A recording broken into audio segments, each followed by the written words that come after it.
Shut up and sit down.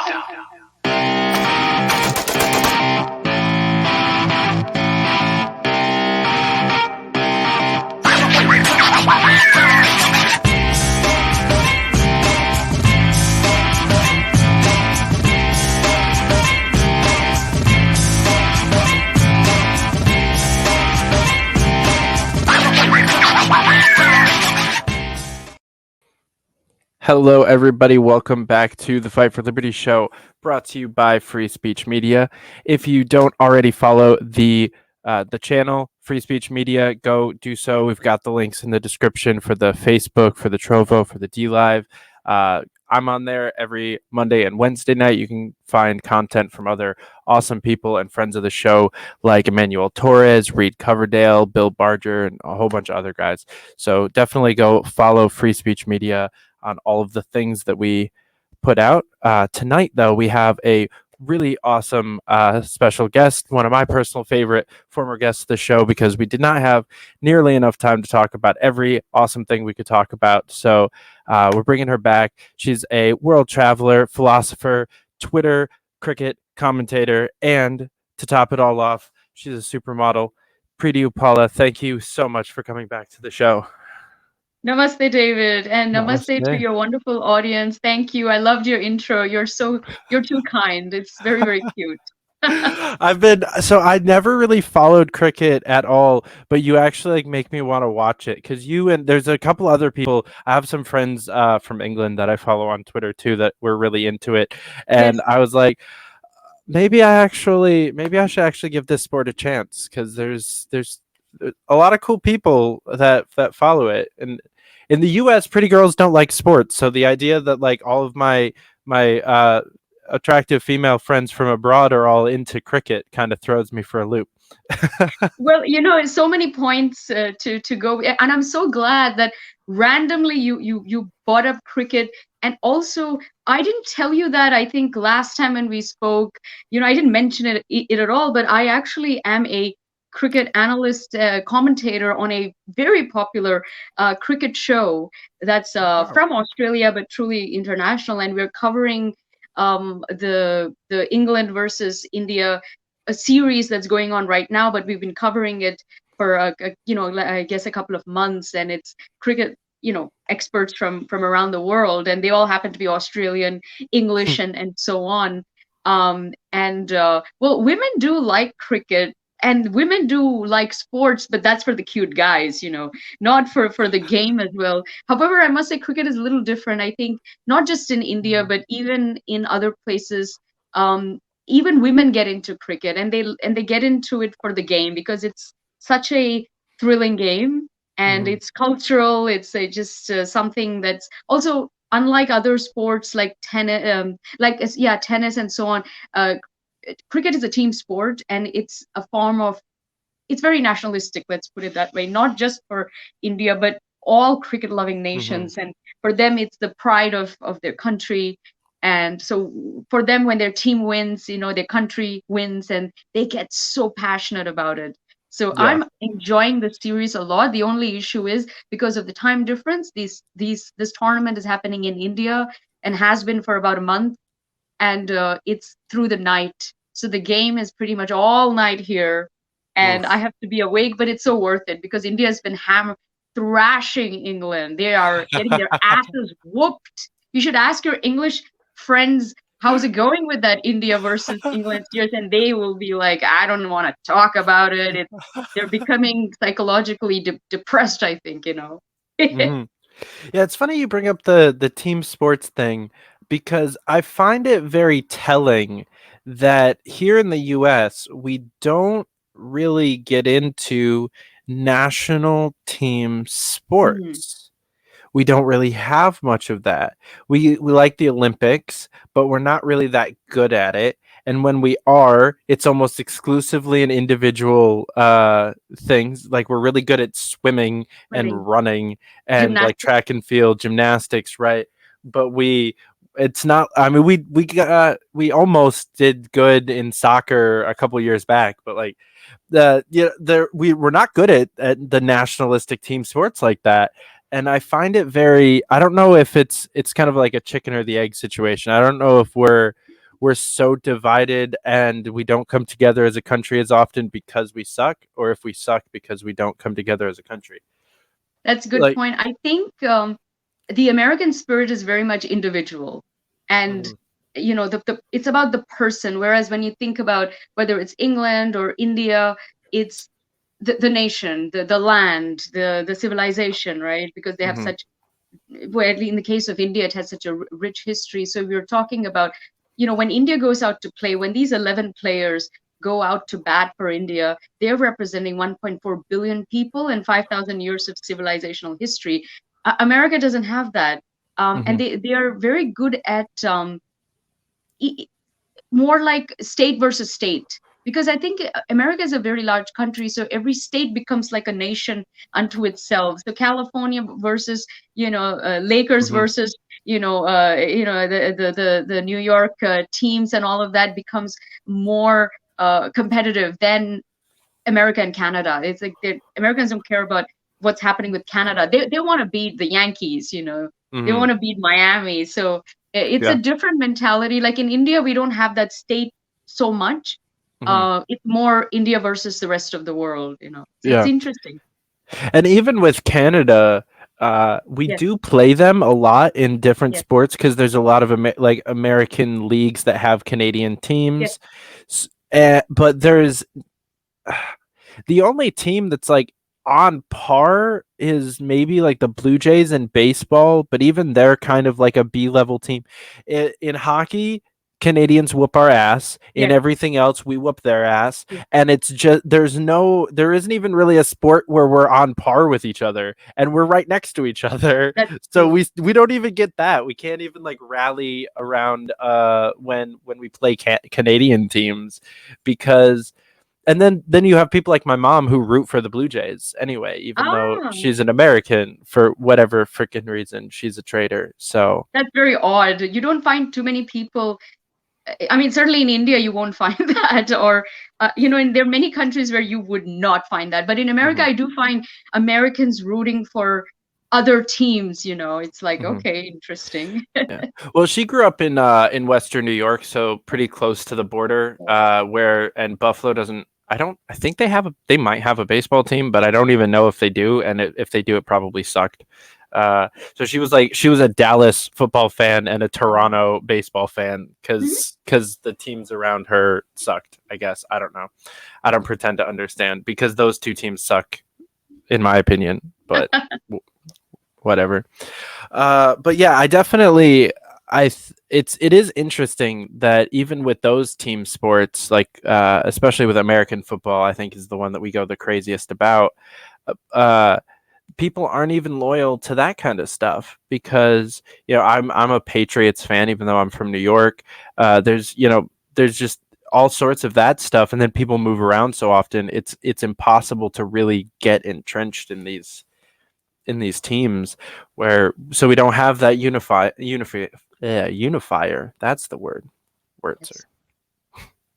Yeah, very interesting. If you like baseball, I guarantee you will like cricket, because Mhm, people don't know, Americans don't realize this. Baseball is loosely based on cricket, similar mhm, terminology. The main foundation kind of the games are slightly similar. It's the closest thing I would say to any other game. And I'm sure the baseball players might if they had a crack at batting, facing a cricket bowler, I think they might do well, because you have to, you still have a bat, and you obviously don't want the guy behind you to catch the ball, and you're supposed to hit the ball out of the ballpark. Like, that term is both from baseball as well as from cricket. It's hmm, funny, they share a lot of terminology. But in baseball, you have to go 4 times. In cricket, it's two, and you just go back and forth. And the obviously the scoring is very different. mhm, Cricket seems extremely complicated for Americans, especially adults. If they don't know the rules, they'll be like, "What the hell is this? Is the most complicated game in the world." But as somebody like myself who's grown up watching it, it's the easiest thing, and the rules make complete sense and so on. But to teach them, you really have to watch a lot of games to understand the scoring system in progress. It's very Mhm. specific, it The might be a thing bit that always daunting to got see the me scorecard. It won't make it's gibberish, I think. But yeah, the thing that always got me was the length of the games. yes, Like how long y'all go at it, cuz long. I I don't know if that's I feel like I might get bored, but I also feel like it's just a completely different experience, Yes, and so it just yeah, I feel like it's impossible to compare to just the fast pace, like yeah. go finish, go home kind Like of soccer, nature. 90 minutes, right? So in because of this point, actually recently, even the cricket sort of federation, let's say, came up with a shorter version of the game. The shortest version of the game is 20 overs. The whole thing is done in 3 or 4 hours, I think. It's pretty Mhm. short. It's not bad. The young people have um, they're obsessed with that short form. The longest format in cricket is called Test cricket, and it's you have to have you have five. It's maybe best you could have best of four, but you usually have best of five, and each sort of game is um, suppose it can go for 5 days long. So you have five, you have a game that goes for 5 days, and you have five of those games in a series, and each day it's all day, from morning to sort of evening, and it's a lot of batting, a lot of bowling, and so on. But it's the real test of the team, and it it's not boring, trust me, because anytime the drama can unfold and suddenly you have all the wickets, or suddenly someone makes 100, and things change so fast. And also, I think it's something where if you go to the stadium, you'll be with your friends, you'll have a drink, you'll have food, you'll be chatting, you'll be interacting. Or if you watch it at home, you can have a watch party, or you can do your stuff, so you're not glued to the TV. I have been glued to the TV for 8 hours straight. I have done that as well, but I also go do other things as well. Right. And you don't. It's not like you're not wasting the day. You're getting other things done, but there's a very exciting game unfolding in front of you. So you have to Mhm. experience it once. Yeah, definitely. As soon as these stupid border restrictions go Ah, away, I will be out of this country for quite some time. I have friends all over the place that I was supposed to visit in 2020 and then I've made more friends online and stuff like yeah. that through 2020. So I have a bunch of places to go. Uh, yeah, I don't know. I might be gone for a while. We'll I'm see. getting ready. I have a list of places to go to, and I actually want to travel quite a bit this year, and I Mhm. can't wait. Yeah, it's gonna be a good time. What's at the top of your list? I was meant to be in Japan. Ironically, Mm. after the election, I was invited to speak in Japan, and the topic actually was the the the the outcome of the elections. What sort of effect does it have on Asia in particular? That was a topic. And Hmm. ironically, I had written out a speech, uh, and then the elections happened, and then obviously COVID was on, so that event got canceled. So I never went to Japan. We'd never had our event. They will postpone it to this year. It'll be a different topic altogether. But they meet in Portugal. Uh, I think in the middle of the year. So hopefully we'll meet in Portugal. But they have about five of these in a year. So maybe they'll have something in Asia towards the end of the year. I hope it's Japan again. I would love to go because I've never been. Me either. That's pretty high up on my list. I've never touched like Asia major. I've been to the European part of Russia and I've been to Turkey, but I've never been, into anything that people would consider actually Asia. So I need to spend a lot of time. Like India, Japan, and Thailand are all in my Oh, top five you will places love to go. Thailand, Bali. Go to Bali Hmm. if you can, and India. So Bali Go to wasn't on Goa. my You'll love list Goa. until yes. That's like the top of my list. India's been at the top of my list for quite some time. But Bali just got put on my list. I have a friend that that's the top of her list. And so we've been working together, and so we were thinking about sharing a place out there so that we can, because it's just so much cheaper to live out there. Yes, And if we're just gonna sit at home and I'm gonna record stuff and she's gonna you might as write well do it in stuff, Bali. might as well do it in Bali, right? Yes, Not for a lot less. upstate freaking New York, right? Like paying up the ass to live in snow covered authoritarian hellhole. I No agree. thanks. I think living in, Malibu, Beverly Hills is a little better because yeah, we Mhm. got great weather and lifestyle. But I mean, nothing beats Thailand, being Bangkok right now, or Goa doing this. And honestly, I might manifest that for myself. That might be happening very soon. Yeah, there's plenty of countries where the borders are already Mhm. open, and so I was considering Mexico throughout part of last year as well, just because for same reason, like why not? Like if I can go do this in a beach house and the time that I'm not writing and recording, I'm swimming in an ocean, like why would I not do that? And Mexico is so freaking cheap too. It is. It's even cheaper than Bali or Thailand. Yes, So, correct. uh, yeah, that might be in the cards even before the rest of the borders open, because I'm sick of the gray. Like I did too much traveling in 2020 to stay here for this long. I went to Ah, California and I was in Colorado and I was in Michigan and I drove all up wow. and down the East Coast. And I'm not gonna stay put in. It's just not gonna happen. Never again. Mhm. Interesting. Let's hope they open.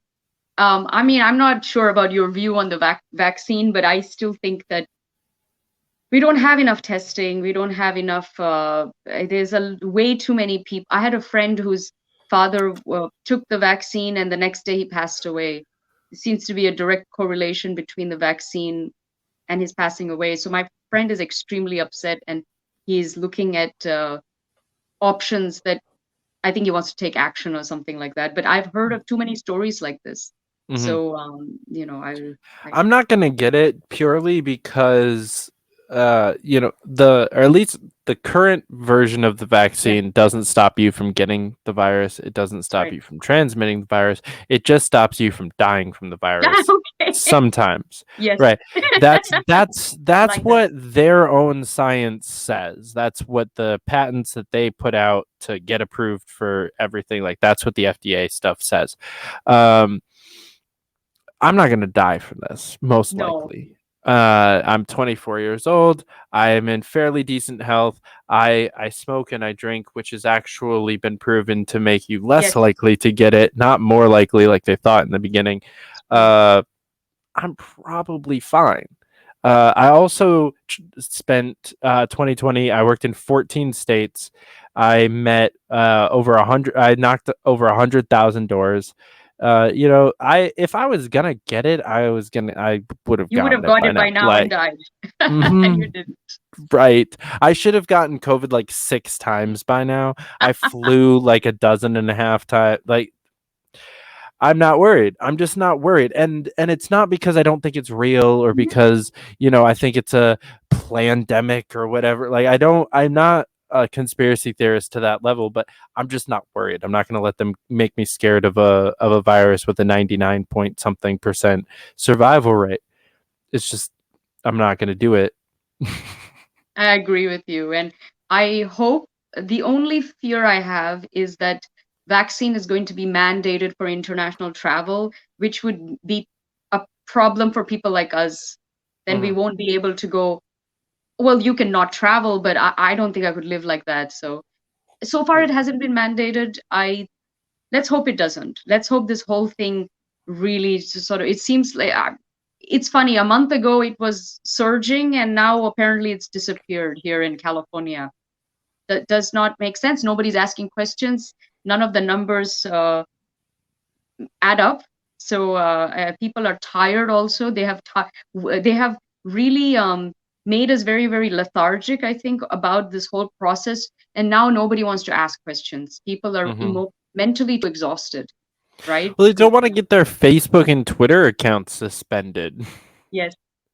because I that's what actually happens when you ask questions. I refrain from, to be honest, from the very beginning of this whole sort of, shutdown, I I do a lot of political maybe commentary on my social media, but I stayed away from the COVID stuff. I did never Mhm. posted any CDC thing or there's a lot of conspiracy theorists who were saying things. Some of it made sense, some of it didn't. Then there were people who were completely bought into the hype. Mainstream media obviously talks a lot about COVID. I refrained from mentioning COVID at all. So my all my social media accounts have been fine, and in fact, I'm growing because I think I'm staying away from that stuff and just focusing on things that I'm passionate about. So that's a smart tactic, I think. Yeah, I tried to stay away from it for the most part. I was somewhat vocal against the lockdowns, but not as vocal as some people would have Yes. liked for me and the rest of the Libertarian Party to be. But that's a whole other conversation. But so when the lockdown started, actually, the whole like 2 weeks to flatten the curve, I was like, that's reasonable. It's been And then a 370 year and a half something later days. or something, we're Yeah, still trying to right. flatten the curve. Right. Not flat. The curve's been curving all sorts of fucking It's been a ways. bit bumpy, yeah. We're riding a roller coaster here. There is no flattening the curve. There is no getting off of this ride. They realize that they can keep us spinning round and round, and they're gonna keep doing that until we just stop.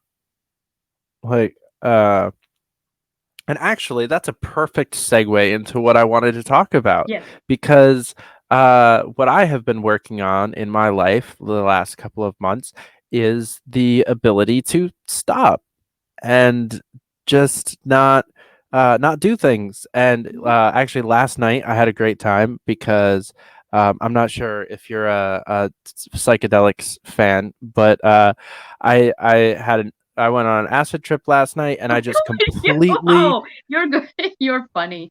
I it's a I try to do some sort of psychedelic experience like at least once a month because I find it to just be like uh super necessary sometimes to just take that time. But I've been working on staying unplugged a lot more than that. But last night it was it was the whole night, like from like 9:30 until I woke up this morning.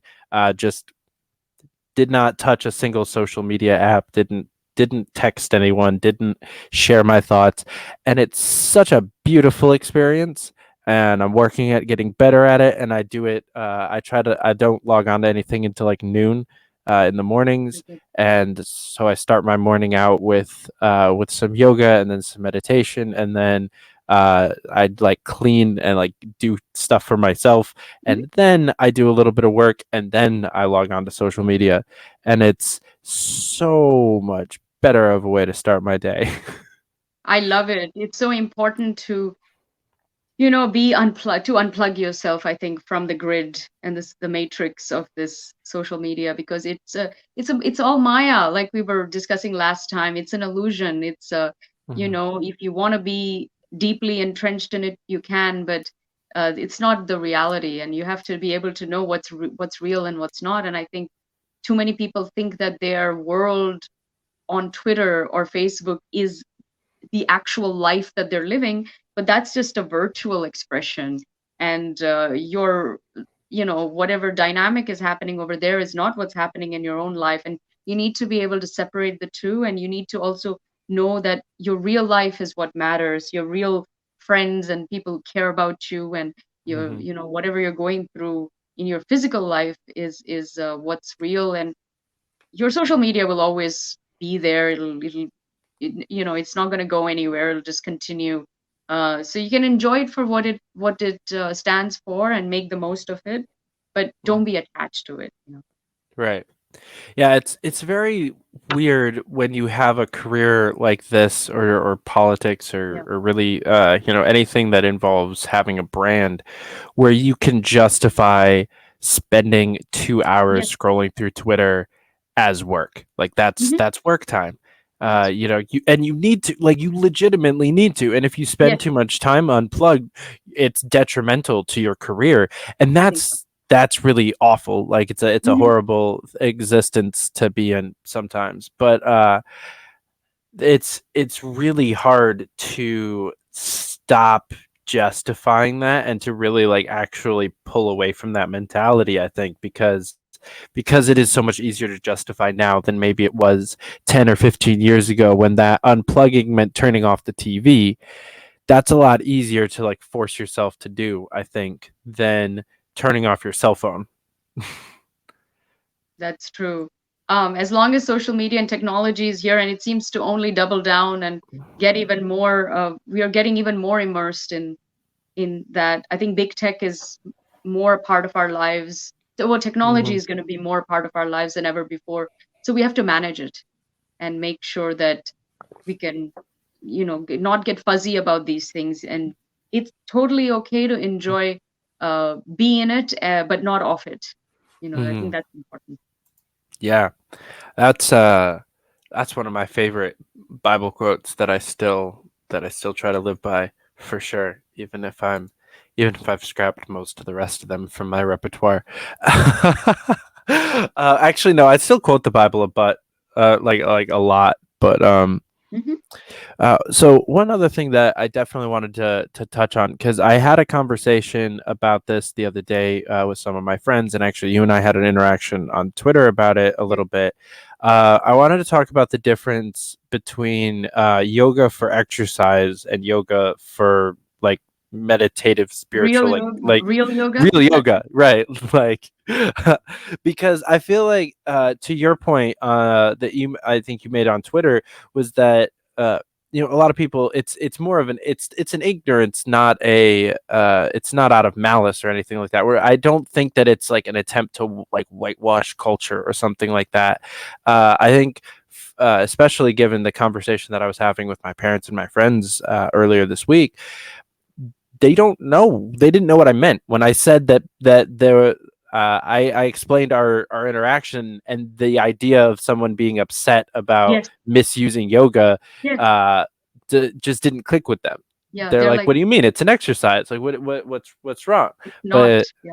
it's not. So please, I'd love to get your opinion on that. Oh, that's a great point, and thank you for even having these conversations, because it's no good if I have a conversation about this with my friends or my parents. Somebody like you needs to have it, and then your peers will listen to you, and because you don't have a dog in this fight in a way, right? So you can come from a very objective place and a very detached place, neutral place, and people will get to your point, I think, more maybe more easily than if I made my case, my point. I'd have to really fight and prove how it can be offensive and so on, and I'm sure they'll get it in the end. But somebody like Mhm. yourself does it. It's like it doesn't matter to you what happens or what is the origin of yoga, right? So I think they will maybe sort of appreciate it more or even get it more.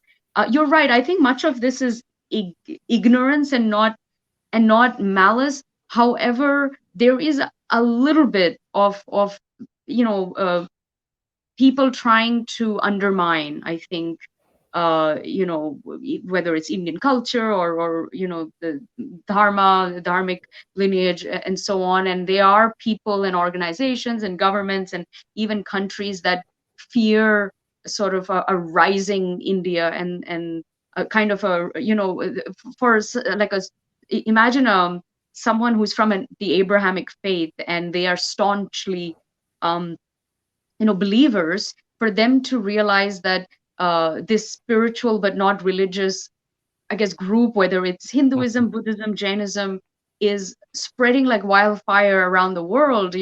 I mean, 25% of Americans believe in the concept of reincarnation. Reincarnation is a Hindu concept. So Mhm. for some, Bible Belt person who doesn't believe in reincarnation, Mhm. 25% is a huge number, right? And Yeah. it's very scary for them. And I think that fear sort of turns into, well, this is what's going on here? This is scary stuff. So there is that. And then there are people who just fear other ways, foreign, technologies, traditions to kind of be so prevalent. Mhm. I think the hippie movement obviously started that off, where when I look at the hippie movement, I think that they were basically, it was like a diluted form of Hinduism in a way, or Oh diluted yeah. form of Indian culture, from Ravi Shankar to the Beatles were into it, to Osho, then Hare Krishna, and then that's the sitar, the tabla, the music. Vegetarianism became very popular, and then yoga came, and Yogananda, and all of that stuff. So it's very Mhm. much Hinduism and Indian culture that came to America and the world, and it's taken it's like spread like fire, which is great. But then that comes with fears, by people who don't understand it, and also they look at it as a threat.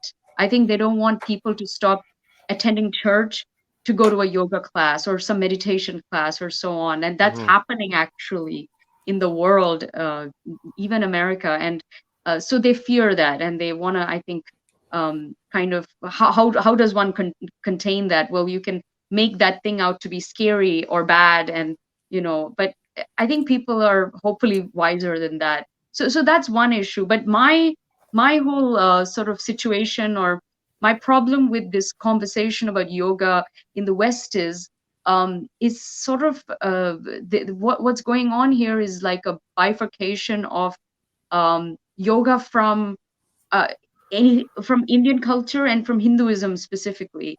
So, Mhm. firstly, yoga is based on the Vedas. It's a Vedic science. The Vedas are the holy scriptures for Hindus. Mhm. So, it's a Hindu practice. So, just like um, something like when you baptize someone, or confession is very Christian. uh, Mhm. i- i- Yoga would be Hindu in that way. It's in its practice, and the what the meaning is of yoga in our culture, what it's meant to be. And the also the physical asanas are just a small part of a whole process called yoga, and there are other facets to it, and the asana Right. is one facet. But you have your diet, you have to speak purely, meditation, pranayama. There's all these different things, and there's 8 different things. So the totality of that is the yoga, which is the union of the mind, body, and soul. And people just have picked the asanas because I think what the West does is they find the simplest thing, they find shortcuts that seem to fix the problem, and Right. they don't go beyond that. They're like, okay, I'm stressed, I'm not happy, I'll do yoga. And of course, yoga makes you feel great, you look and feel good, and they love it, but they don't go any further. And they also don't investigate, well, what is yoga? What is the origin of yoga? What does yoga mean? Where does it come from? To the land that it comes from, and to the people that it comes from, how do they take it? So Mhm.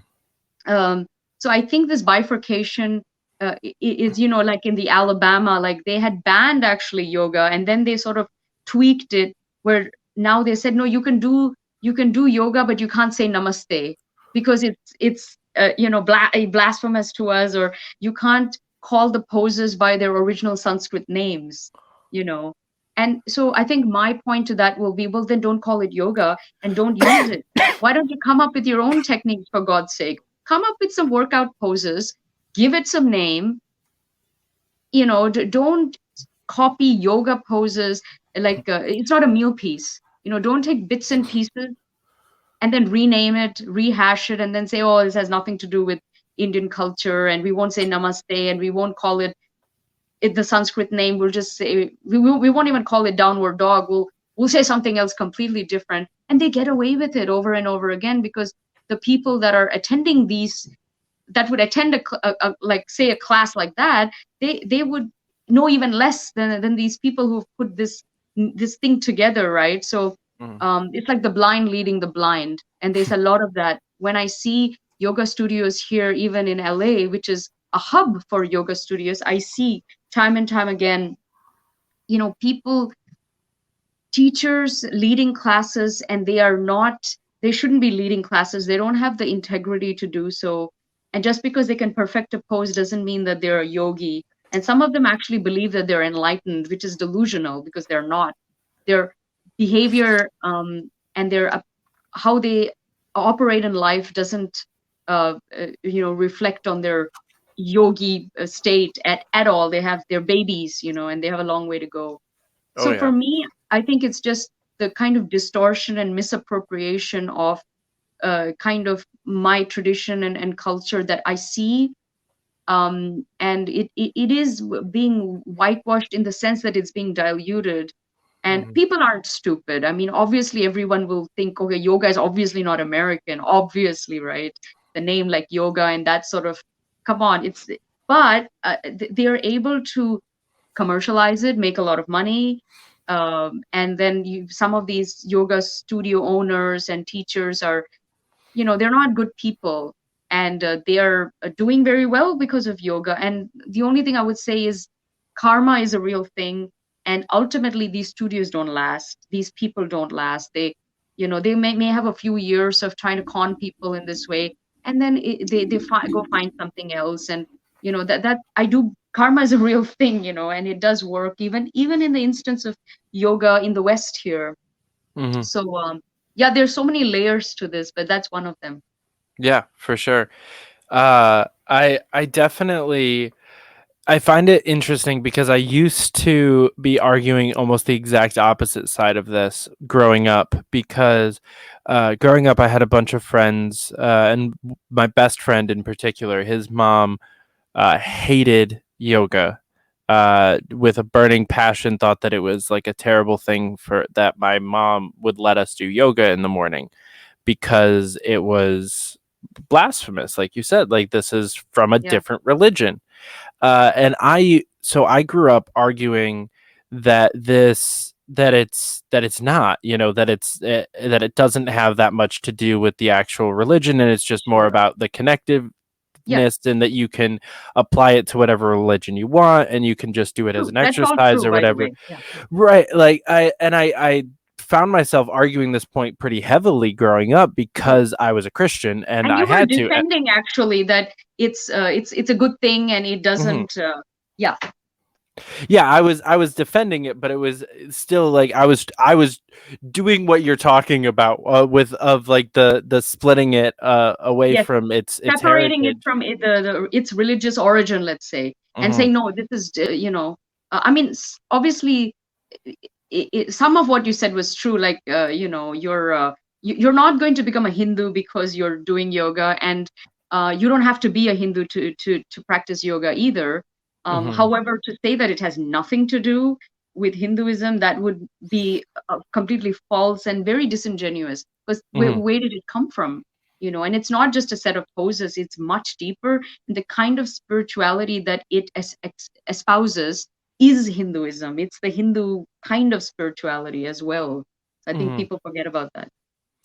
Yeah, so I definitely wanted to ask what you thought about the incorporation of yoga into other religions, and whether or not is it would you consider it still a good enough thing that is, if you're trying to incorporate it into your life, you're it would be beneficial to do it even if you're doing it wrong, I guess would be I guess my question. Is it better to do it wrong or to not do it at all? Firstly, the that your friend's mother who said, "Oh, this is blasphemous. This is from Mhm. another religion." I have more respect for her than people, who are very open and say, "Oh, this has nothing to do with religion." Mhm. I actually I have more respect when people say it's another religion. I'm not going to go there. Then people who say, no, it has nothing to do with another religion. I can abuse this. I can use it to the max and do Mhm. whatever. So it's funny that even for me as a proud yoga teacher and a Hindu and an Indian, um, when people say it's blasphemous because it's another religion, I'm like, you are right. It is from another religion. Because to say Mhm. that it's not, it's not okay. That's not true. Right. So for me, as far as incorporating it, You can be an atheist, you can be agnostic, you can be from any faith, any religion, and practice it. It doesn't stop you. I think that's the beauty of Hinduism in general. It's extremely open, and it's open source technology. It's the original open source technology where people come, they take what they like, which is fine. That's the Hindu way. Abrahamic religions, other religions don't let you do that. You can't just take bits and pieces. And then if you do take something, they want you to actually commit, and they will try to preach to you and all of that. And also, I think with dharmic religions, including Buddhism and Jainism, they never say that this is the only truth. In fact, the whole point of Hinduism is that there are many truths, there are many paths to the divine. So they're saying, find your path. This is one path. We have a lot of tools you can use. In fact, they even say you can use some of our tools to help you get on your way. So it's incredibly beautiful, open, tolerant, and all that good stuff. But I think because it's so open and because it's been open for thousands of years, what has happened is they have been people who come in, take stuff, rename it, remarket it, sell it back to us. And sometimes we are so daft that we even accept it thinking it's new technology. Like I even see this happening in India, where now you can go to Mumbai and there'll be some white American lady teaching yoga to Indian people, and if she is a great teacher, beautiful, for me, so there's this concept of insider, outsider everywhere. As far as Hinduism goes, insider, outsider is not, are you Indian or are you not Indian? It's actually, are you sincere? And do you really respect and are you knowledgeable? Some of the best ambassadors of yoga, spirituality, meditation, of Hinduism, and even India, I must say, are Westerners, foreigners, white people who have completely immersed themselves, and they're great teachers. They propagate it around the world. Whether it's Dr. David Frawley or Ram Dass, Beatles did it. I mean, they have done a better job than many Indians could have done, just because their understanding of it is pure. They don't have baggage. They have read the texts, and they have understood the tradition in a very pure way, and they get it. So when they teach it, it's very pure, and the better job than many Indians can do, because I think we have baggage and we get very emotional about it, So for us, an insider outsider is not Indian, non-Indian. It's, are you sincere or are you not sincere? So I think that's important, because we are very open and welcome. We never say, because some other tradition and faiths are very closed. You can't, if you're not from that family or that lineage, if you're a converted person, let's say, very hard for you to become a cleric. You have to really be born into that, and so on. With Hinduism, it's not like that. I mean, we don't really have clerics anyway. But yeah, so the other issue is that this is it takes two to tango, right? So it's not just that this kind of misappropriation is happening. The other problem is, because Indian people, and especially Hindus, also Buddhists and Jains in India, are very also open, tolerant, warm. They're not combative, they're non-confrontational.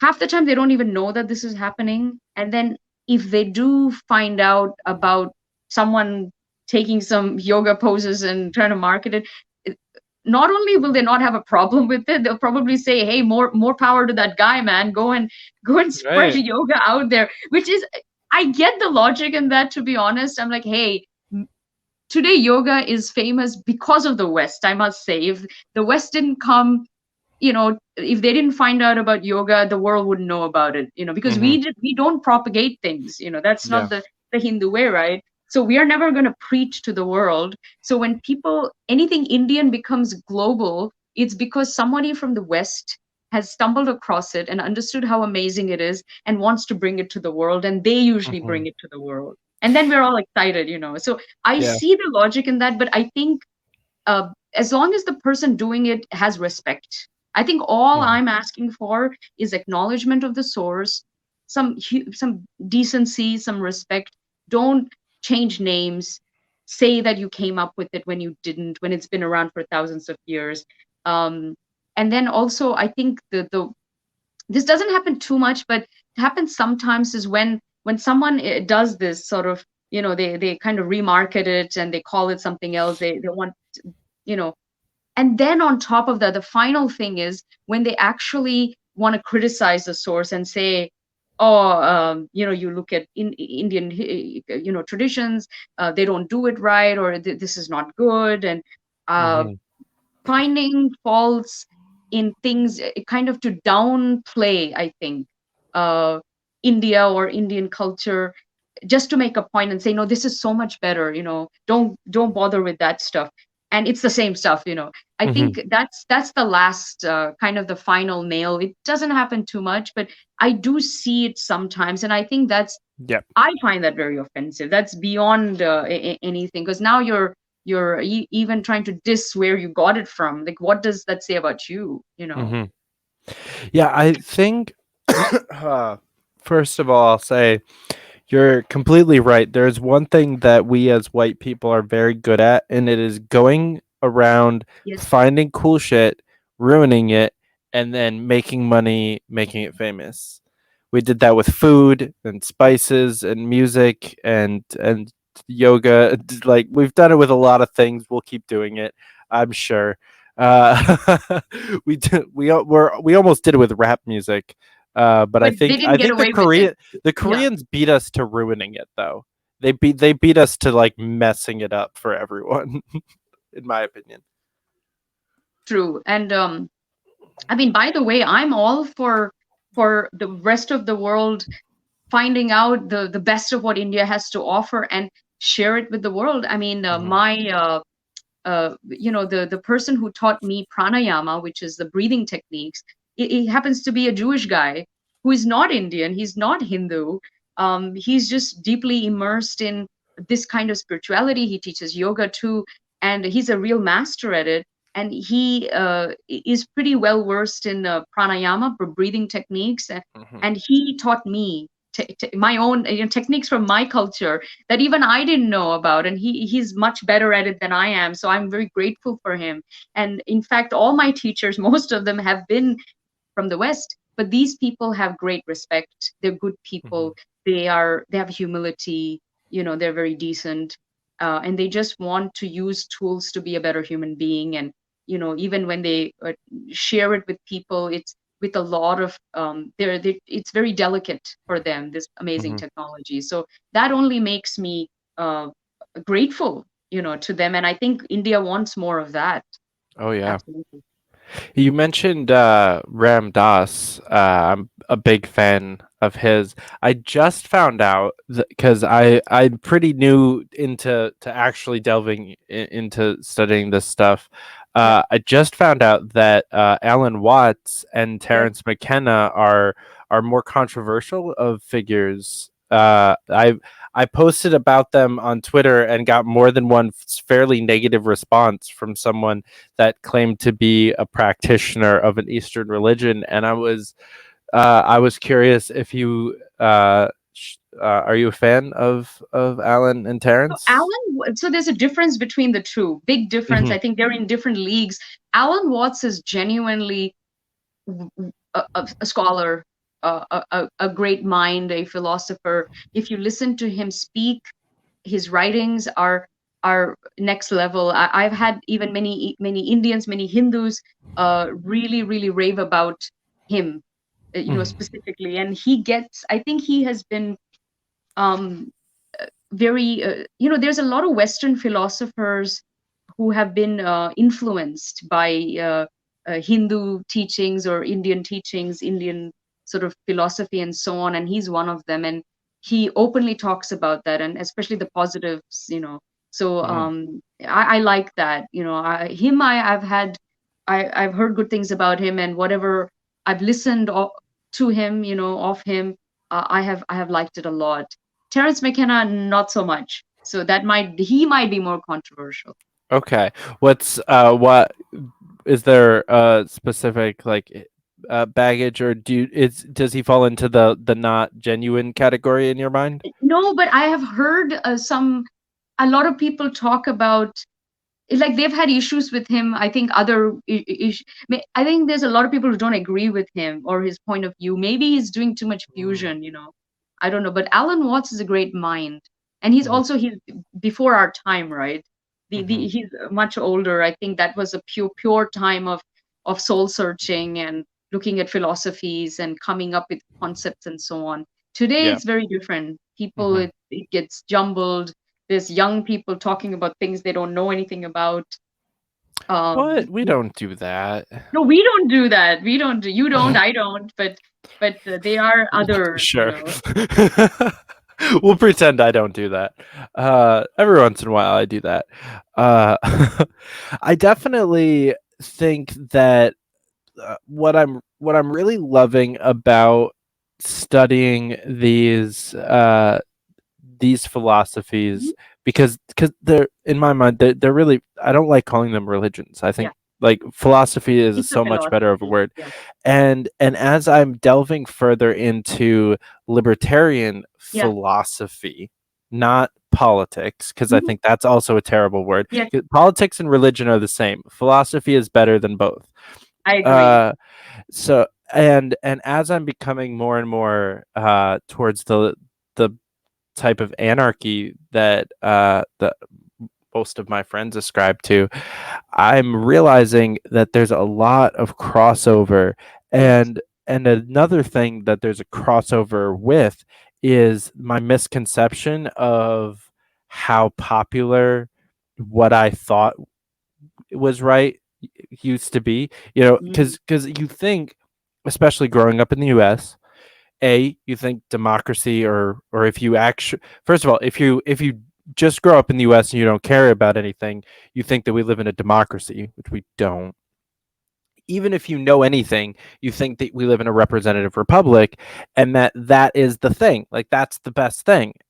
And I think in a lot of ways that it is, if you have to have a government, but we think about government being like something that is completely necessary, and we think of religion, or I grew up thinking of religion as something that was completely necessary, and the structures and the churches and the everything. And I also, especially growing up as a creationist, you think that, like, this is how the world is based off That's of my wild. religion, right?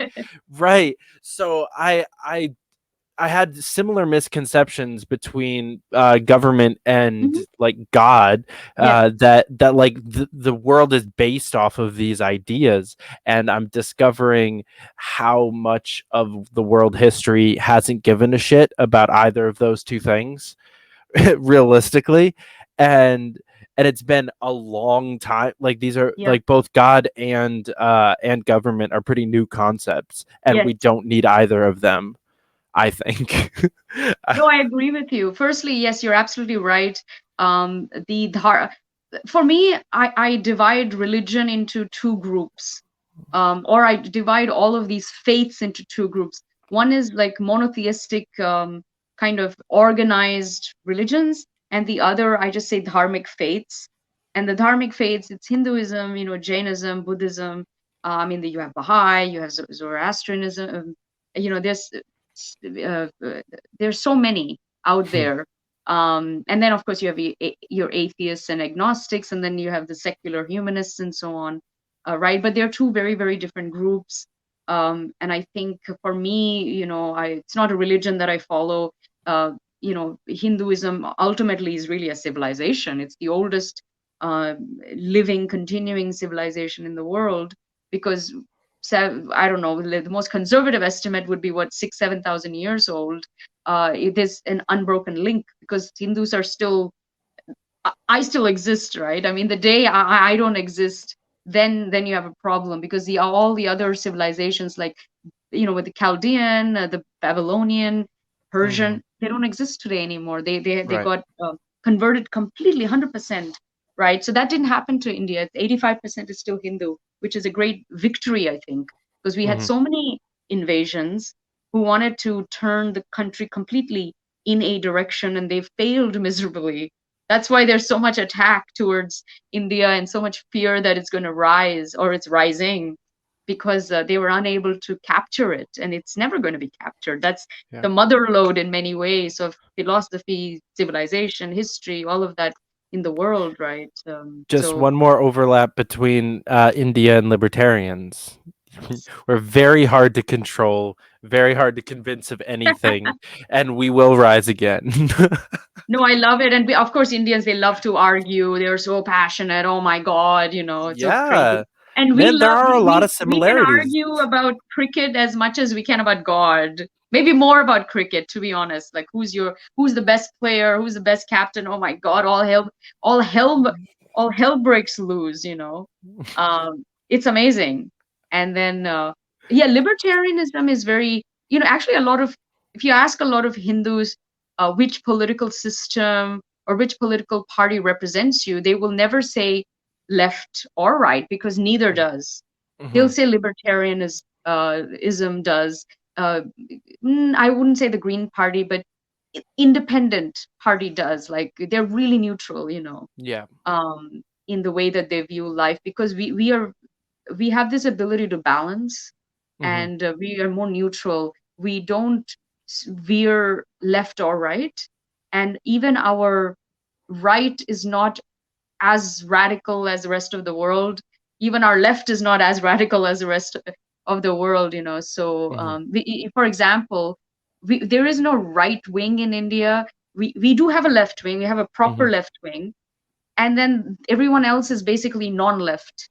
But all the political parties are socialist in nature. They're mhm. all about taking care of the poor, giving lots of benefits, affirmative action.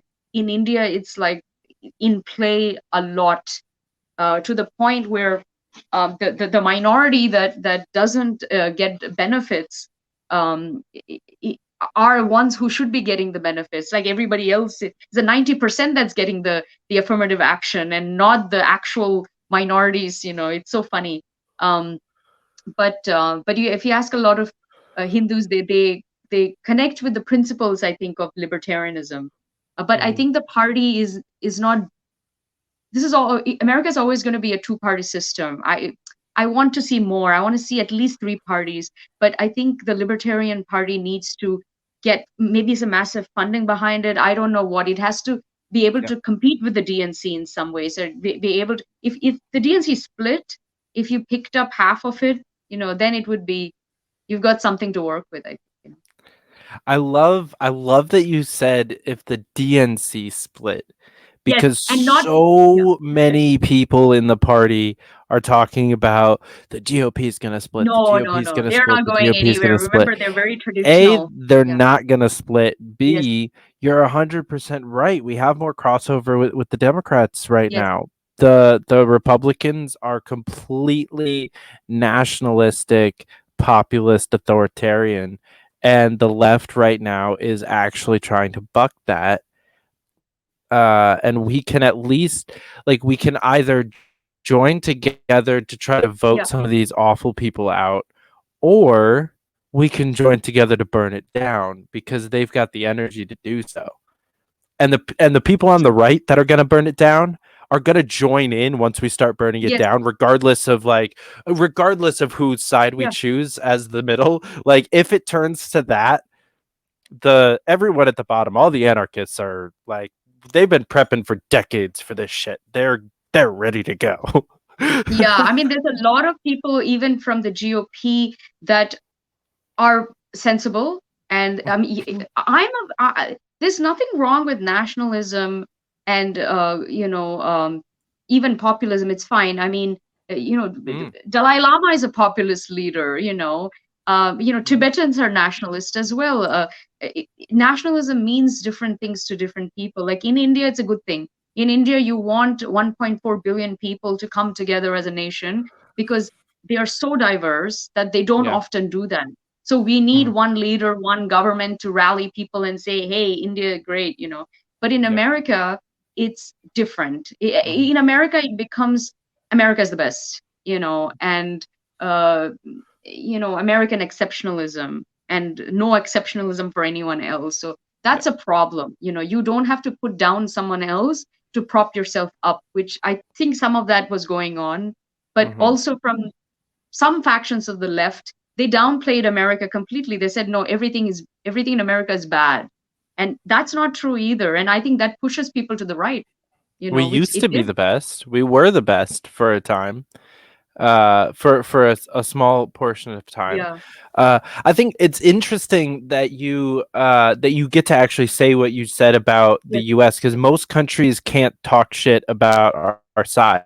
They can't be like when you're as small as America, you have to act different. It's very rare that we get to because in the U.S. we're constantly talking about like, oh, it's impossible to govern a country of this size, especially the libertarians. That's a talking point because I firmly believe that it's impossible for like one person to be in charge of 330 million. I if the idea that there's one person in charge of 1.4 billion people blows my fucking mind. Yeah. Uh, but I think you're right. I think that when you have that many people, uh you can you need a rallying cry to keep people together. True. 350 million is kind of in a weird janky middle ground where we're big enough to where it's hard to fractionalize, but Yes. it's also uh we're also just assholes. Like what you're talking about with the American exceptionalism, Yes.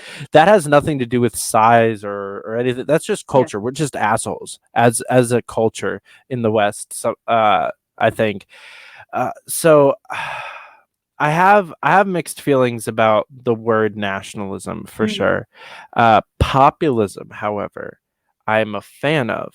Yeah. And I was having a great conversation on Clubhouse. I'm not sure if Mhm. you're over Well, there. I'm an Android user, so unless Oh, they fix that for Android, I don't know why you would kick out or why would you cut off this to so many, Samsung, Android, these are very popular phones and better phones because the camera is better. Certainly, I take a lot of photos. ooh, I need to ooh, have a good camera. ooh. I'm not a fan of Apple. For my laptop, yes, but not for my mobile, So It's I'm funny. not going to I switch. have the opposite. So honestly, I think that this is a brilliant marketing ploy. They're doing two things right now to Yeah. play into the same kind of marketing ploy. They're doing, you have to have an invite to join, Yeah, and that's you fine. have to have an Apple product. They're eventually going to release to Android Sure. the Google and Play Store and everything Yeah. else, and that's going to be a huge fucking thing. Like they're being I really think this is a smart. marketing ploy for They're them. It's like oh, let's it's select it's a s- brilliant marketing ploy. yeah, it's a marketing ploy. Right. But so I was on there with Matt Kibbe and his wife and a couple of other libertarians who all, including myself, self-identified as libertarian Mhm. populists. And the Matt followed it up when he said it first, and he said it really well, I think, because he said, I consider myself a libertarian populist because I want libertarianism to be popular. But that's not the real Right. definition of I populism. I get he went further into it, but it is Yes. it is a thing. Like it is part of how things become popular. Yeah. It's a good way to make something popular. Like if you True. want something to move in a society, populism does that, and you can make the people rise against the establishment in a Yes. libertarian way. Yes. Like that's kind of the basis of libertarianism. You can have either passive or aggressive libertarianism. Yes. Uh, the West does things aggressively, so let's do it. True. Let's do it that way, and then we can move in. Once we overthrow the state, then we can go the other way.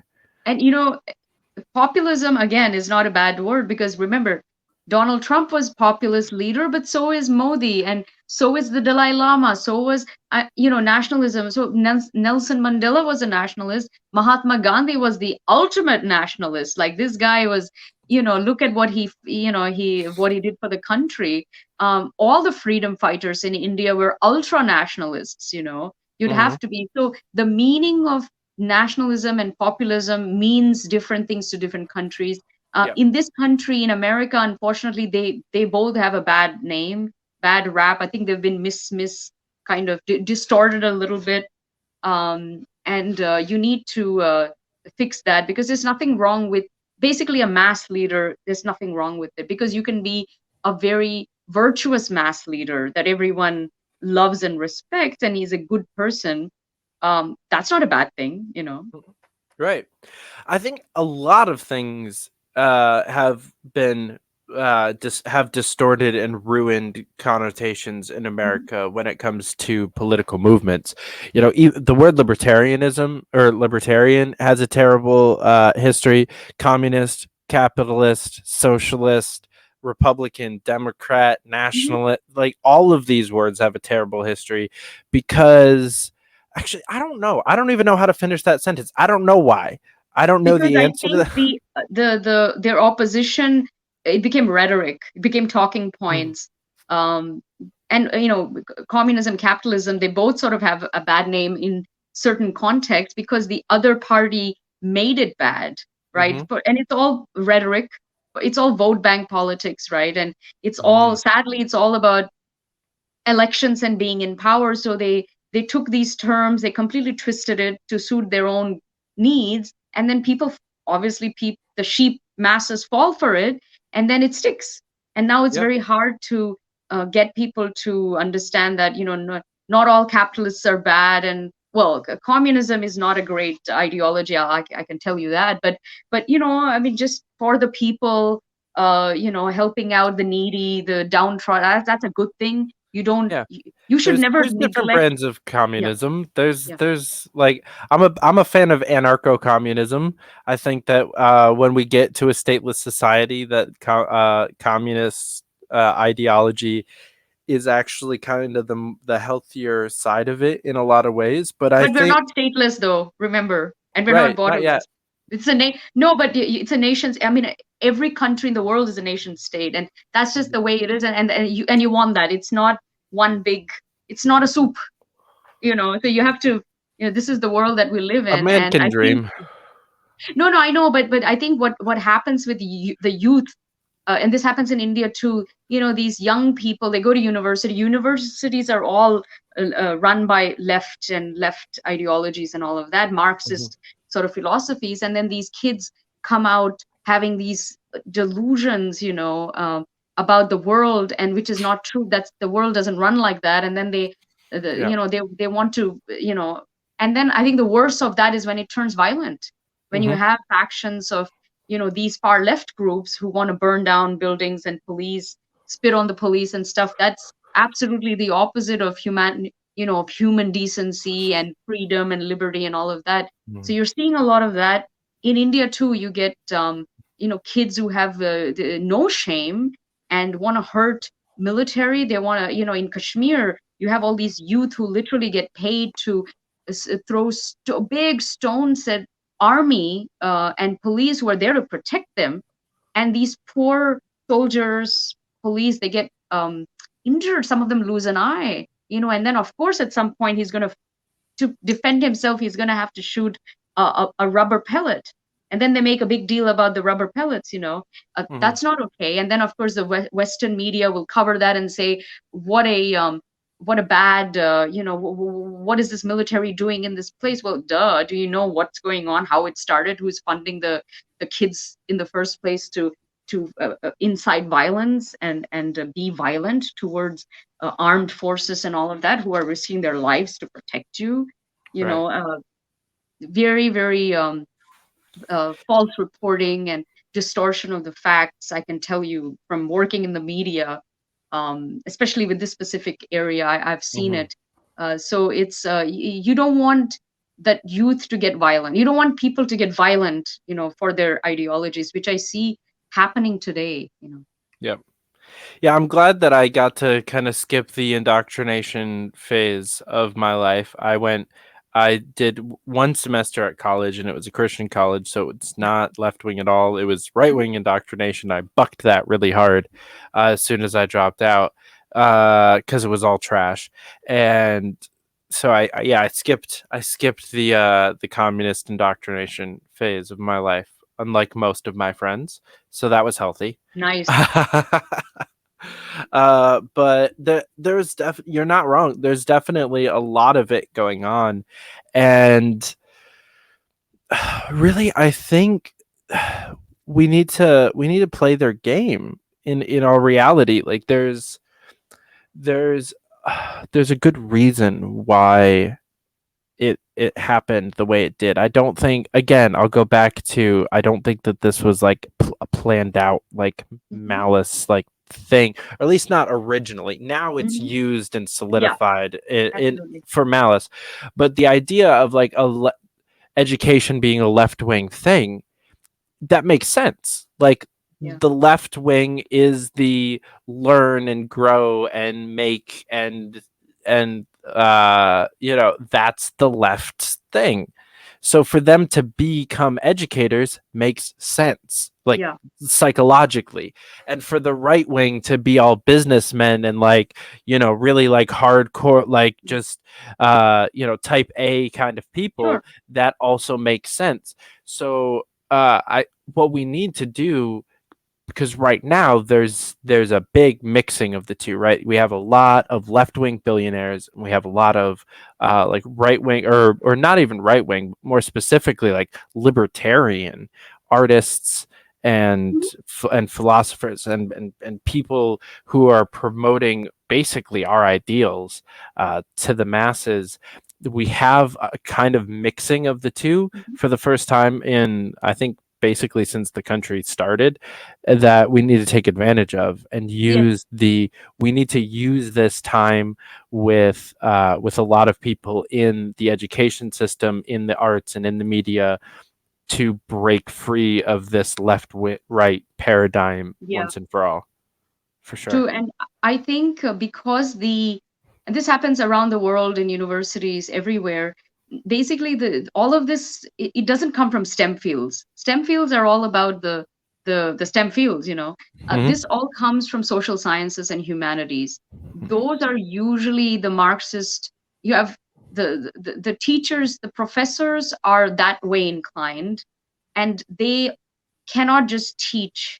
They always infuse it with their that principles, right? Their ideologies, and that's why the students who get so enamored by the teachers and the professors and all of that, they come out sort of mixing all of this, and they come out with this idealistic view of the world which is not even correct, and they history doesn't history, facts, and logic somehow go out the window. And they want to say, they want to talk about oppression and persecution, but they don't know the history of oppression and persecution. Sometimes the groups that they think are oppressed are actually the perpetrators in many ways, and if you tell them that, they won't listen, and they don't Hmm. want to hear it, and they Yeah. get very hostile and violent when you do. And I've Hmm. seen this firsthand, having so many conversations with people at events and so on. You start talking about this stuff, and you realize how little they know and how stubborn they are. In even Hmm. when you present facts to them, they don't want to hear it, and suddenly you become the bad guy. So Yeah. I'm smarter now. I don't even want to have those conversations and ruin my evening. But I see the type, for sure. Yeah. Yeah. 100%. I've definitely been guilty of that. The last few months I've really just stayed out of everything that I can. Realistically, it's I used to have a better habit of this, and I stepped away from it a little bit, but I've gone back. I don't argue about things that I don't know, like almost for certain. Mhm. But now I realize I don't know anything for certain, like absolutely nothing. Like there is no completely pure place to get information anymore. Like even Wikipedia is not Oh true. my God, some of So the worst lies come out of Wikipedia. In my research, when I look up at what they've, and by the way, remember Wikipedia is a sort of filter. There's a bunch of people that will fact check, or I mean, firstly, anyone can add to anything, and then you have somebody sort of overlooking that, and again, it's become very, it's like university. It's like those same professor types. There's a lot of, it's very left, I would say, big social media, whether it's Facebook, Twitter, the moral policemen for all of these applications have a certain ideology, and that's why mhm, they shut down conservative voices all the yeah. time, and they give voice to people who I think are pretty who are just I wouldn't, why are you having terror groups on there, but you want to ban them? you want to ban the former president of the United States, but you've got all the Ooh. terrorist organizations still up there. How is Mhm, that possible? mhm. So are you trying to say that there's a correlation between people that are really active online and don't have a life and left-wing ideology? No, you can be right wing and also Yeah. not have a life. No, what I'm No, saying is that the I'm not people trying in to power, yeah. the I'm gatekeepers for social media are Mhm, all the big social media and big tech in general are more like Silicon Valley, Bay mhm. Area. These are not right wing people. They are Right. not your MAGA types. They are very much the other way, which is they're allowed to think that. The problem is they are in positions of power and they somehow impose their political ideology onto the systems and the people and onto us. So that's why Mhm. we end up with the Twitter in the state that it's in. It's a joke who they're Right. censoring and who they refuse to censor. They're refusing Mhm, to censor people who are actually inciting violence and hate, mhm. you know? Yeah, there's an episode of Joe Rogan where he has Tim Pool and then Yes, Jack Dorsey yes, and yes. Vijaya. Yes, yes, I yes. don't remember I don't Vijaya. remember her last Yeah, name, it's but again I Indian, very left wing, and you hmm should, this is yeah, typical Indian lefty. Yeah. yeah. She I'll give her She had no credit. answers for Tim. Yeah. She had no answers. She was lying through her teeth Yep. and talking out of her ass. Yes. But I will give her a bunch of credit that she sounded great and looked great and presented her bullshit in a very believable manner. I Yeah. will give her credit. She's a good And liar. yes, and she also had maybe him there to back her up, and also people like that. Even if you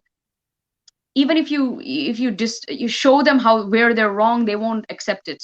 Mhm. It'll go over their head. They'll just be like, so it's like having a useless conversation with people like that. You're beating a dead horse. You're not Right. gonna get them to. Tim Pool is very good, by the way, in sort of Oh yeah. explaining all these. I really like him. Yeah. So, That but episode was great and did not age well for Twitter at all. And no. now I tag her specifically every time that I'm complaining about bullshit on Twitter, and Ooh. like censorship because why not? Like let's annoy the crap out of these people Well, be while we careful, or build else you something you will get better. canceled next time. Your account will be locked. Fuck it. At this point, I can't believe that it hasn't happened yet. Ah, you're I've lucky. never yeah You've flown under the radar. I've been shadow like I don't want to say shadow ban. I There's been a glitch that specifically Someone is targeted looking at your YouTube. account So, basically and doesn't oh like what you yeah, have to say. Yeah. yeah. Likes are disappearing from posts, so that's a thing. Mhm. But I haven't had any posts like actually removed. Yep. I haven't been like gotten a temporary ban or anything like that. I still have the same account I've had since I was like 16. Same with my Facebook. I had like one 30-day ban or it was like a 48-hour ban on Facebook because they accused me of soliciting or not soliciting but offering Okay. uh for sex work because I posted or I just shared something that said if you don't send me $5 you're gonna get I'm gonna send you nudes because Oh my God. Okay. Wow. but I like even that like a it's specifically a joke, b like are you kidding me, but even that like that's the worst thing that I've ever posted apparently according to Facebook. I would disagree. I've posted worse things. It's interesting. For me, I Mhm, am very, I have strong views. I'm a strong person. I speak and write about many important things. But I think I've learned to, I know where to open my mouth and where to keep quiet. And for some reason, I think my social media is gonna have to be a platform for brand awareness for all my work. mhm, Networking and all of just to grow myself as an organization, as an entity. And because I work in media, I speak spirituality, philosophy, all these things. um, my political beliefs need to be with me, and there are places and times where I can be more vocal about them, and I try to stay away from controversy. And Hmm. I don't want to talk too much about religion, or at least US politics. I stayed away from the election. I didn't post anything on, no, or very, very little on it. I tried to be very diplomatic, Hmm. because I think you can very easily get canceled. And the people that are looking to cancel, they're not going to cancel the real perpetrators. They'll find people like us who Hmm. are not a threat, but who Right. who will invite conversation and debate, and they don't want that. So we have to They be don't want us smarter, I getting think. along. They need us fighting with each Yes. other. That we can't actually be spreading peace and love and acceptance. Uh, that's not a thing that they're okay with us actually spreading to the people. They're only okay with populism if it's Bernie Sanders or Donald Trump. They are not okay with like Gary Johnson style Or he's not a Tulsi populist. Gabbard type populism, Tulsi because Gabbard style she was on her way populism. to becoming the populist leader, and they cut that. They made sure that didn't happen. I miss her I miss so her so much. much.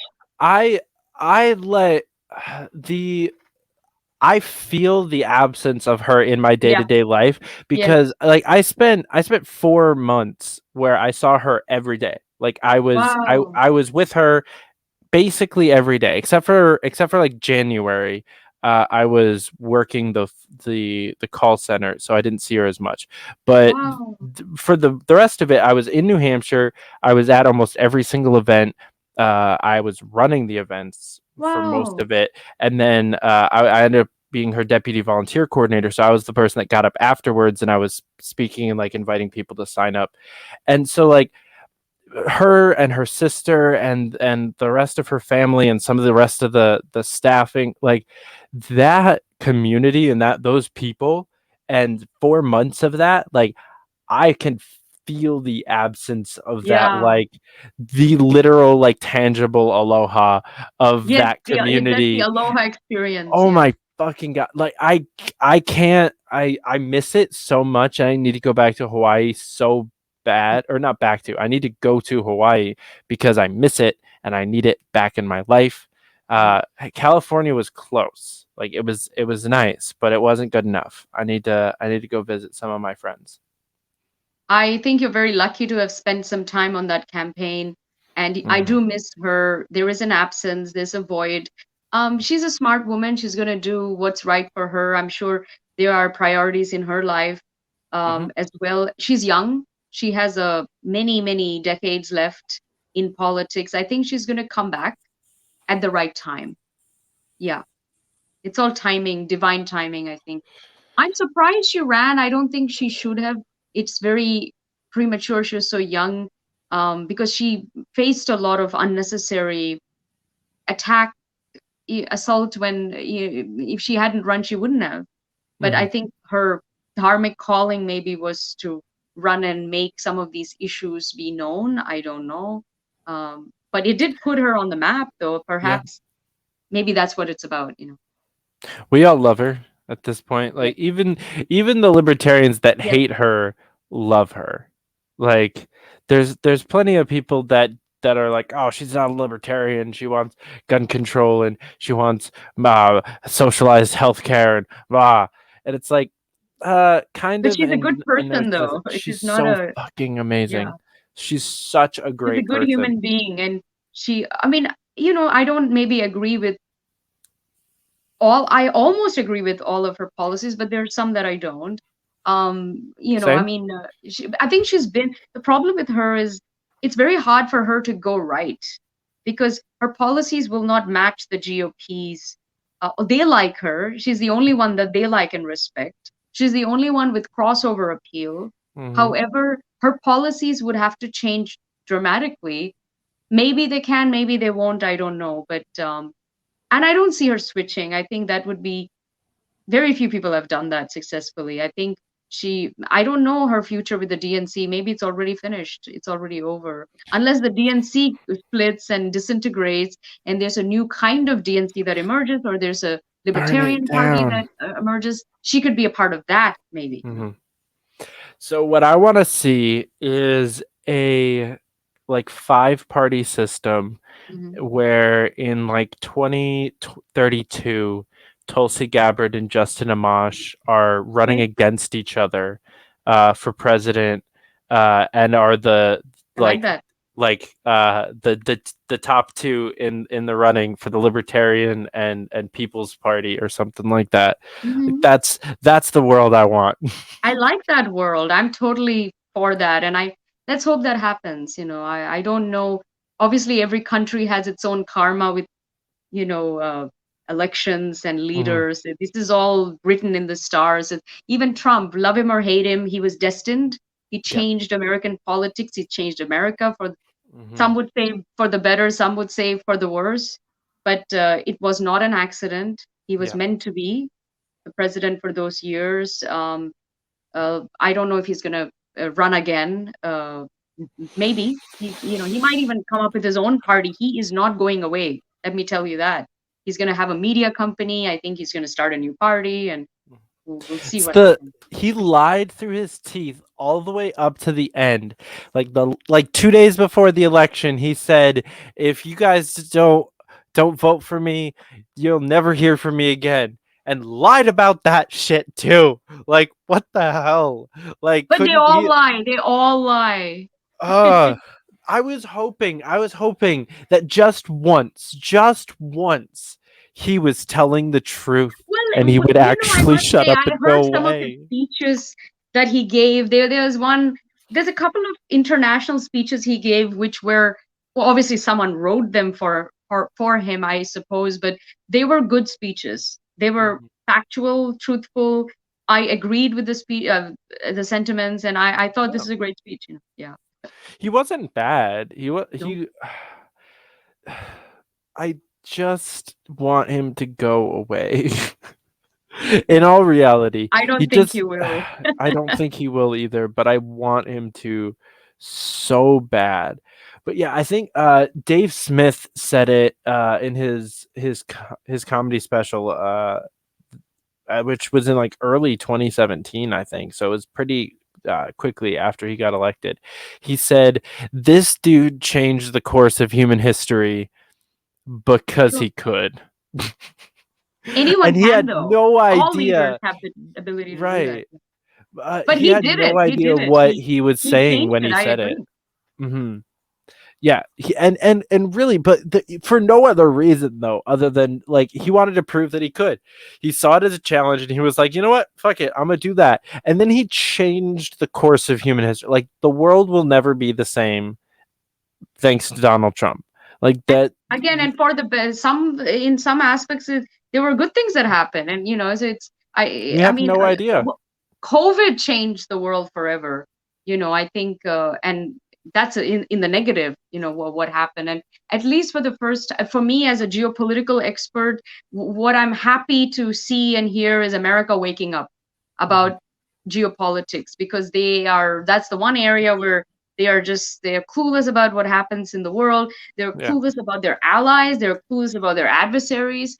So it's nice for me to hear that they're understanding who the rogues are and where the problems are coming. And I'm seeing Americans very pissed off at their government, at their leaders, very scared about the future of this country. They're not happy with what they're seeing. There's a lot of resistance. They're recalling people, and I mean, here in California, there's a big push for that. So uh, people are waking up. I think post COVID and even post elections, they're realizing what they've gotten themselves into. So let's see what happens. Hmm. Yeah, I'm very, very excited to see the backlash that we give our government after the next, like, as 22 is going to be a very Yes, interesting year, yes, especially because so 2020 happened, and the Democrats really sold people on yes. the if we win, it'll be better, right? vote for Joe Biden, and you'll get $2,000 checks, legal weed, and Medicare for all, Yeah. $15 minimum wage. Nothing. None of that happened. And so he won. And then they were like, well, Mitch McConnell's a bitch, so Yeah. you need to vote for these two like worthless sacks of Yes. trash. And people were like, okay, all right, I can do that. And so they did that. And now we still haven't gotten any of that stuff. And they I think there has to be a straw that breaks the camel's back, and it's Yes. gonna happen before 22. I agree. And I would like to see, you want balance and checks in this country. The way that your government is organized is a little bit different. It's Mhm, not the kind of democracy that you see in the UK, for example, or Australia or India, because in all of those countries, they have shadow governments that actually mhm, have influence and power. Here, you just have an opposition party. There's no shadow government who's coming up with any actual policies, and they don't, it's not about opposing, what the government is doing. You have to come up with an alternative that's better and put that into, put that forward. And the shadow governments are like, they follow the governments like a shadow, and they're very much there, and they're mhm, very actively involved in policy, which is an administration and governance. um Here you don't have that. mhm. It's kind of winner takes all. And then, because both the House and the Senate is now, you should never have them controlled by one. Then there's Oh, no we there's are no so fucked. so 2022, my prediction is, I was going to say they're both going to flip. Definitely Senate will flip. To be honest, the House might flip first. There's a lot of people changing, but um I want to see, both Democrats, and Republicans, kind of have the majority in either. I think you want something like that. You want more balance. Hmm. Yeah, I would absolutely love to see both flip. Uh, we're Yeah. gonna see some governors flip for sure. Uh, probably the other way though. I think more red governors are gonna lose than blue. Hmm. Uh, well, because Newsom's getting recalled, he'll be Yes, replaced by a Democrat. Cuomo's going to get either removed or he'll lose, or he's not going to run for reelection in that's right. 22 if he doesn't get removed. So he'll get replaced by a Democrat. The only one that I think might flip blue to red is Michigan, but fingers crossed, Michigan flips blue to gold because uh, we actually there was a time on election night in 2020 where there was a gold county in Michigan where Joe Jorgensen was actually winning in a county in Michigan. Wow. And it's actually, I think it's the county next to, or the county is inside of Justin Amash's congressional Okay. district, but which makes sense. But the idea of him running for governor, I think, would be like, please do that. Please, Justin, if you ever watch my show, run for governor. They will. I want to see. There's a lot of people running. There's a lot of people getting elected and so on. You want the right person, Mhm, in both parties. Like, even, there's a lot of Indian Americans, for example, running. That doesn't mean anything if they have bad policies in mind. Well, what good is that? And people will say, aren't you happy there's so much Indian American representation? I'm like, no, it doesn't make any difference. I mean, just because the person has an Indian last name and kind of they have darker skin, doesn't mean that they're pro India, for example. mhm, Doesn't mean that they're going to be good for me. Doesn't mean that they're going to push for better relations between US and India. Some of them are very, very antagonistic to their mhm. country of origin. So Yeah, how does that help?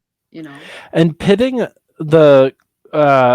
races against each other Yes, like that like it's racist. Like it's very dangerous. Very, it's very and dangerous. dangerous, uh, because there's one of two ways for me as a white person to handle that type of an attitude.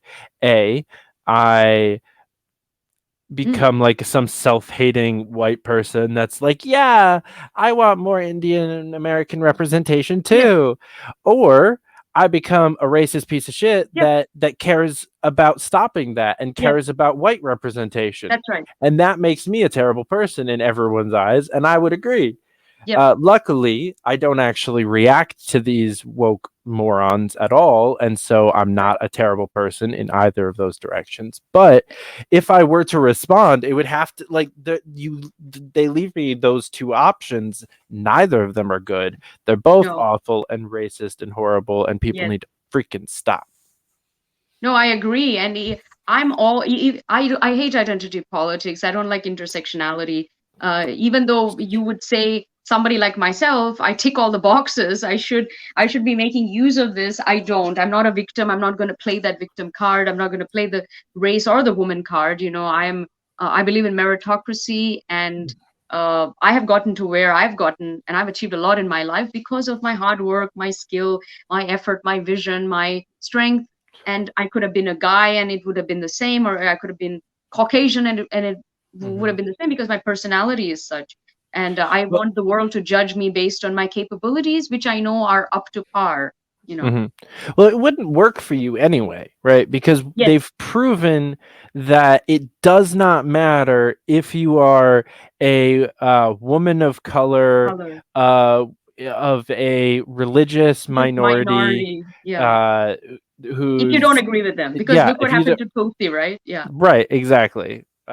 So it wouldn't work for you. You can't play the identity politics In card. fact, You have to just it avoid it. would backlash on me. They would say, "No, you're the blue-eyed, blonde-haired elitist here," because on the intersectional hierarchy, I would be put up there, Mhm. because of I don't know why they think, "Oh, you're a little too well groomed and well put together to carry the oppression card here, so we'll just Did you put straighten you." your hair? You must not be oppressed.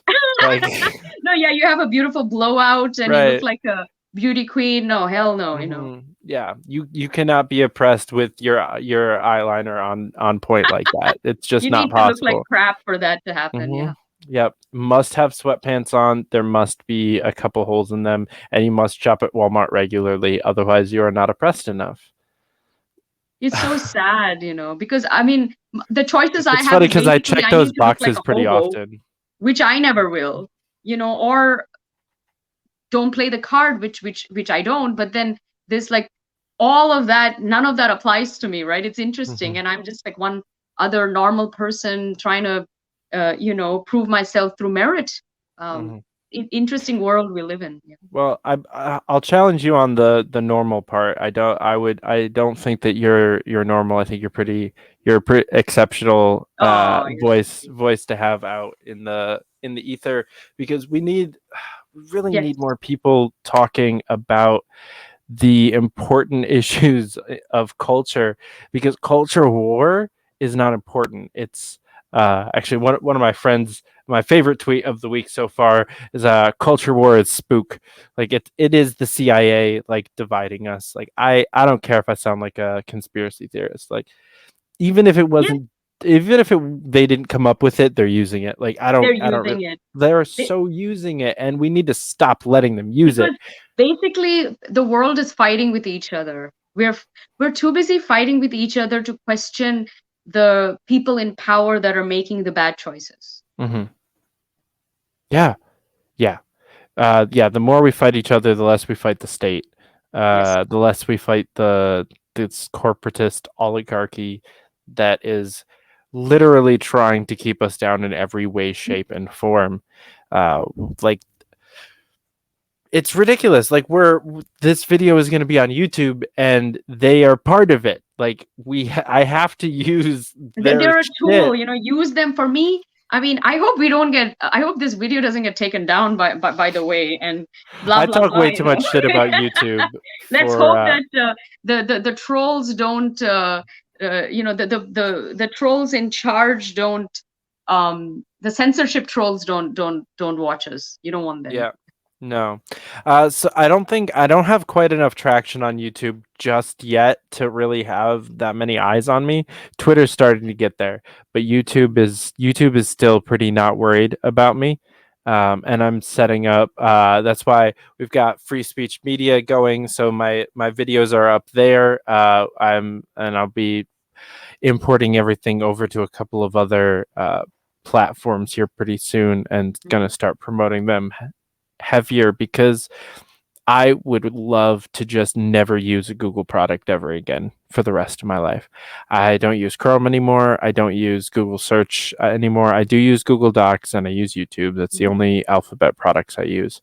I don't spend any money on Amazon. I don't like we just as I do love quickly. Amazon Prime. There is this best investment I ever made in my life. I order things every day. They get delivered like the same day. Good. I don't Convenient. shop online like at all. I do a Really, lot of like it. It's fun. I would rather go shopping. Like I So just that's true. really enjoy I do both. shopping. Yeah. So yeah, I and I'm also really impatient. So I would need Amazon Prime, otherwise or something similar. And I because is the idea of like spending money and then waiting a week to get a thing. Nope, That's too much. nope. I can drive somewhere, go get it myself. Well, Amazon, I use to buy things that you don't get here, and I'm Mhm. currently furnishing my place and my furniture and all of that. I did have to go obviously to the warehouse, but there's a lot of things I'm buying online um, because I like the piece and I didn't find them in stores here, so I'm just buying them online. They're furniture pieces and things like that. Yeah. Mhm. Yeah, last thing I think I bought online was a buttload of incense because I couldn't Ah, find I any. like that. Like Love it. it was I because it was the beginning of COVID, so everything was shut down. Like the mall, which is where I would go to get it, was closed. Most of the smoke shops were closed, and I couldn't even really find smoke shops around. Hmm. And so I was just like, screw it, let me buy a bunch of it online. Wonderful. It worked. Uh, I My mom still absolutely hates the fact that I burn it in my room I because love incense. I oh actually my bought gosh. some from an Indian store today. I bought a rose musk, which I've never Mm, used before. I'm gonna have some to incense my room before my cricket show. nice. It'll be nice for that. Yeah. Yeah. All right. Well, before we go, I definitely want to give you a quick opportunity to plug your show and what everything else that you're doing, and tell people how to help you out, how to get involved, how to support you. Thank you. Well, firstly, thank you, David, for having me on Of your course. show yet once again Of to have this course. amazing conversation and quite a in-depth, elaborate conversation we had, touching so many different topics. It's enriching for me, as I hope it was for the audience. Guys, so nice to connect with you. Please find me. I'm everywhere. On Twitter, I am the Preity Effect. And on YouTube, I have my own channel called The Preity Experience. On Facebook, you can find me, Preity Upala. Instagram, again, I am The Preity Effect. And Google me for my articles. Just write my name and media, journalism articles, or any specific topic, spirituality, or so on, and you'll see a bunch of my work. My Mhm. videos are all over, YouTube, images, all of that stuff is out there. So please reach out to me, send me an email, or through any of the portals. Just ask me a question if you want. If you want to connect with me, if you would like to interview me, or if you want to have me speak to an audience, university, school group, whatever. I do a lot of those workshops, events, all of that good stuff. Just get in touch. I'd love to connect with you more. So hope to connect with you again. And David, I hope to be on your show again soon. Oh yes, of course. I absolutely had a wonderful time, and would love to have you back for sure. We'll be doing that because there's still just too many topics Yes. that we haven't talked about. There's too much overlap between our life philosophies that I would love to share with the people that watch. So thank you again. Uh, Guys, thank you so much for watching. If you have enjoyed what you saw, click the like button, click the subscribe button, and if you want to support the channel, you can go grab some merch, shop.fightforliberty.com. We'll catch you back here next time. And it's been absolutely a great time. Again, thank you so much for coming on. Thank you. All right, guys. Hey fighters, thanks for watching. Don't forget to subscribe to the channel for more videos. If you want to learn more or get involved, go to fightforliberty.com/join or reach out to us on Instagram, Facebook, or Twitter at Fight for Liberty. If you want to help keep the show going, Patreon and Cash App are the way to do that. We'll catch you back here next time. Until then, keep up the fight.